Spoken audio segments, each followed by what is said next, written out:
Good morning everyone. आदाब, सलाम, welcome. बहुत बहुत स्वागत है आप सभियों का इस प्यारा सा लेक्चर में। Yes, my name is MD Najmul Huda and this is your beautiful channels bio to bio. जैसा कि आप सब जानते हैं कि हमारा नॉन स्टॉप बैच चल रहा है ज़ोरों शोर से। इसका नया लेक्चर आज मैं आप सभी के सामने लेकर के आया हूं, जिनमें हम लोग ह्यूमन रिप्रोडक्शंस के ही चैप्टर से 5 क्वेश्चंस को सॉल्व करेंगे। पहला क्वेश्चंस है लेक्चर का, जेस्टेशन पीरियड के किस मंथ में या किस महीने में सबसे पहले फेटस मूवमेंट करता है। आप सभी को जेस्टेशन पीरियड का मतलब समझना चाहिए। जेस्टेशन पीरियड का मतलब होता है प्रेग्नेंट पीरियड।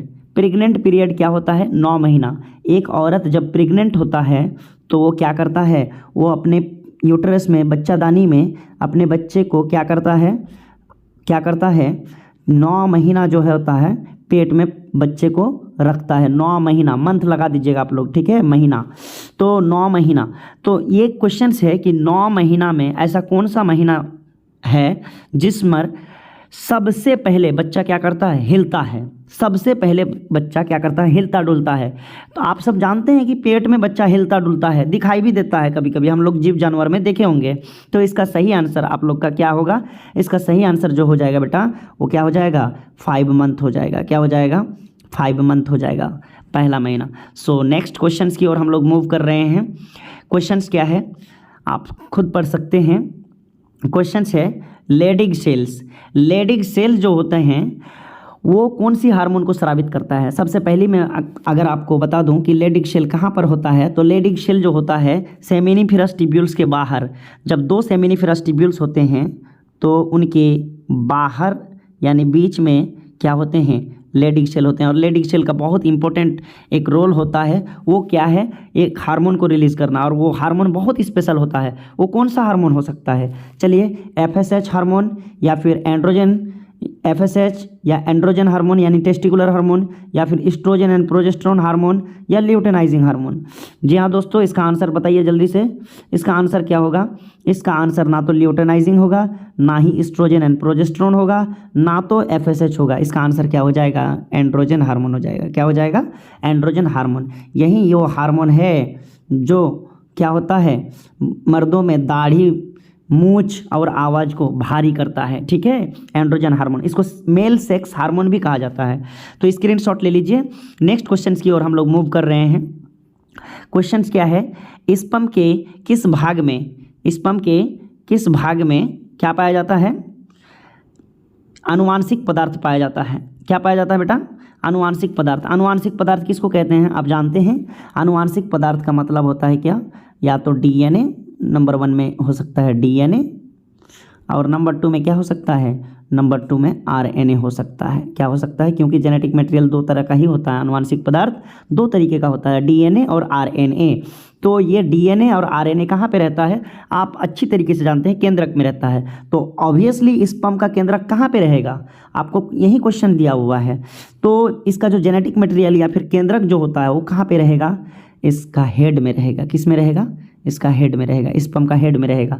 और स्पर्म का फिगर आप लोग बनाना जानते हैं अच्छी तरीके से। कैसा फिगर बन सकता है इसका, मैं आपको बता सकता हूँ।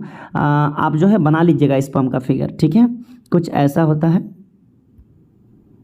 ऊपर में एक भाग होता है, ठीक है, इसी को बोलते हैं स्पर्म। और स्पर्म को आप अच्छी तरीके से पढ़े हुए होंगे, ठीक है। स्क्रीनशॉट ले लीजिए। नेक्स्ट क्वेश्चन की ओर हम लोग मूव कर रहे हैं। क्वेश्चन क्या है? स्पर्म में कौन सी सेल ऑर्गेनेला नहीं होती है या होता है? स्पर्म में ऐसा कौन सा सेल ऑर्गेनेला है जो नहीं होता है? कौन सा सेल ऑर्गेनेला है जो स्पर्म में नहीं पाया जाता है? क्या वो माइटोकॉन्ड्रिया है? क्या वो इंडोप्लाज्मिक रेटिकुलम? क्या वो गोल्जी अपरेटस? क्या वो लाइसोसोम? आप जानते हैं माइटोकॉन्ड्रिया को power house of the cell कहा जाता है, जो एनर्जी देता है स्पर्म को।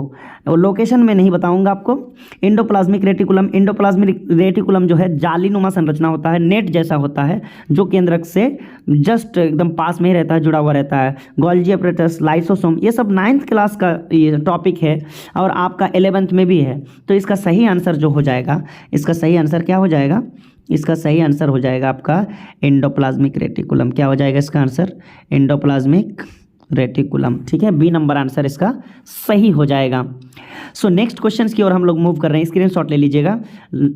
आखिरी सेशन का आखिरी क्वेश्चन है, स्पर्म के किस भाग में माइटोकॉन्ड्रिया पाया जाता है जो स्पर्म को एनर्जी प्रदान करता है? ऑब्वियसली हम लोग जानते हैं कि माइटोकॉन्ड्रिया का काम क्या होता है, सेल को एनर्जी देना। क्या करना?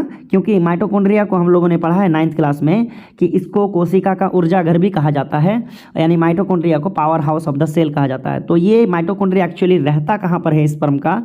तो आप आंसर कीजिएगा। ये रहा स्पर्म आपका, तो यह यहाँ पे कहाँ पे रहता है? ये हो गया उसका हेड स्पर्म का, ये हो गया उसका नेक, और ये हो गया उसका मिडिल पार्ट यानी मिडिल पीस, और ये हो जाएगा उसका टेल। तो कहाँ पे रहता है? स्पर्म के 4 पार्ट में से एक पार्ट में रहता है। उसका सही आंसर क्या हो जाएगा बेटा? इसका सही आंसर हो जाएगा आपका मिडिल पीस। क्या हो जाएगा इसका सही आंसर? मिडिल पीस हो जाएगा इसका आंसर। तो वीडियो अगर अच्छा लगे तो do like, do share and do subscribe, और उन फ्रेंड सर्किल को या उन फ्रेंड्स को आप ज़्यादा से ज़्यादा शेयर कीजिए जो किसी कारणवश कोई ट्यूशन या कोचिंग नहीं ले पाया हो, परंतु वो 2024 में इंटर बायोलॉजी से वो एग्ज़ाम देना चाहता है, फाइनल एग्ज़ामिनेशन। तो उन बच्चों को ज़्यादा से ज़्यादा शेयर कीजिए ताकि वो बच्चे पास हो जाए अच्छे मार्क्स से। जी हाँ बच्चों, और आप लोग भी कड़े से मेहनत कीजिए, टाइम बहुत कम बचा हुआ है। और आपको मैं डिजिटल बोर्ड में पढ़ाना स्टार्ट कर दिया, तो आप सभी का जो है बहुत आप सबको मज़ा आने वाला है। सो चलिए गाइज, मिलते हैं अगले लेसन में, अगले सेशन में, अगले लेक्चर में। तब तक के लिए जय हिंद, जय भारत।